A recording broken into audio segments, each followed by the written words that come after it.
বানিয়েছি ফাদার্স ডেতে, এর জন্য এটা আমি এখন বাবাকে দেবো। দেখি বাবা কত খুশি হয়। দেখো আজ ছিল ফাদার্স ডে, তাই আমার ছোট্ট প্রিন্স আর কি বাবাকে একটু উপহার দেবে। কি দেবে তো যাই হোক, আমি এরকম একটা সুন্দর একটা খাম বানিয়ে দিয়েছি। তারপর ও দেখো লিখেছে হ্যাপি ফাদার্স ডে নিজের হাতে, তারপর লিখেছে লাভ ইউ পাপা। তো ওর এই ছোট্ট ছোট্ট আনন্দগুলো দেখো কত খুশি হয়েছে ওর বাবাকে দিয়ে, এত খুশি মানে কি বলবো। আর ওর বাবাও এটা পেয়ে ভীষণ খুশি হয়েছে।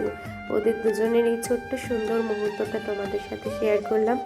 কেমন লাগলো অবশ্যই জানিও, আর আশীর্বাদ করো আমার প্রিন্স যেন অনেক বড় হয়, মন দিয়ে পড়াশোনা করে। দুষ্টু প্রিন্স আমার খুব খুশি হয়েছে আজকে বাবাকে এই জিনিসটা নিজের হাতে বানিয়ে দিয়ে। আমিও একটু সাহায্য করেছি, নইলে তো ছোট ও তো আর পেরে উঠতো না। তোমাদের কেমন লাগলো অবশ্যই জানিয়ে যেও কিন্তু।